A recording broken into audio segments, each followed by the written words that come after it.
And I see young women all the time struggling to figure out what to do with their lives because they have no idea how to have a job/career and a family. So, and there's no answer to that. It's a really difficult problem. And there's all sorts of ideas. Like, I did a lot of consulting for law firms for a long time, about a decade, and I had a lot of clients who were extremely high-functioning female lawyers, younger ones, trying to figure out how to balance their career with their desire to have a life. And, you hear all the time about women being denied access to positions of power, and that's the consequence of prejudice and oppression. It's like, yeah, everything is caused by the same thing first. Right, you have got one causal principle. Wonderful. Now you're a philosopher. You can figure out everything with it. It's like the law firms cannot keep their women in their 30s. They cannot keep them, the big law firms. They all leave. Why?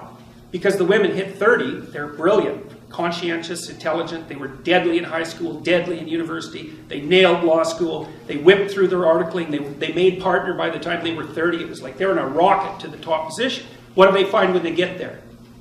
80-hour work weeks, right? Because that's one of the things you want to think about. You think that the people who run things are sitting at home smoking big cigars and telling their minions what to do. It's like, that's like the 1920s millionaire that's on the cover of the Monopoly game. That's no sociological analysis.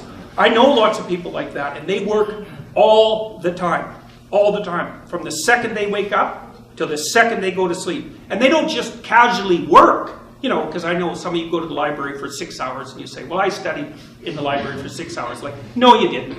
You studied for half an hour. You had coffee and you looked through Facebook and, you went home and you said, well, I studied for 6 hours and you're happy about it. But bloody well you didn't. Partly because you can't. I can only read for about 3.5 hours till I'm done. And I'm pretty good at it. So these people who are running things, there's corrupt people, obviously, but the vast majority of them, first, are self-made, and second, they're so bloody efficient and smart, you cannot believe it. And they work 80 hours a week. And most of them happen to be men. And why is that? Because there are a small number of insane men who will do nothing but work 80 hours a week. And no matter where you put them, if you put them in the middle of a forest with an axe, all they would do is run around chopping down trees.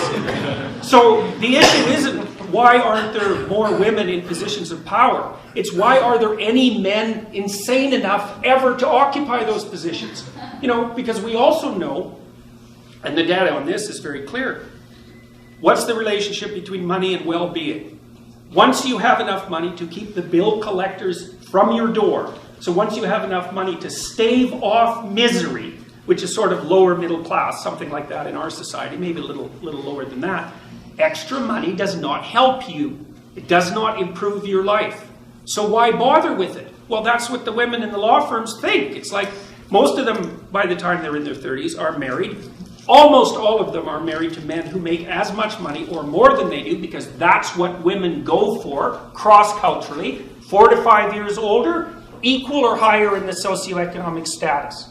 So their husbands already make $350,000 a year. It's like they think, well, I don't need much more money. The men use money to keep track of the competition, by the way, because all the male lawyers that I talk to are usually real hard-ass guys, really low in agreeableness, really high in conscientiousness, like conservative types, low in openness as well. And they want to win.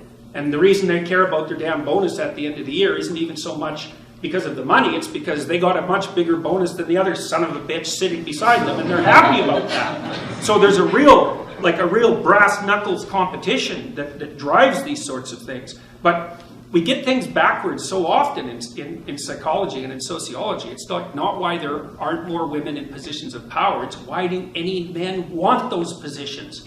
You just have no idea the amount of responsibility that comes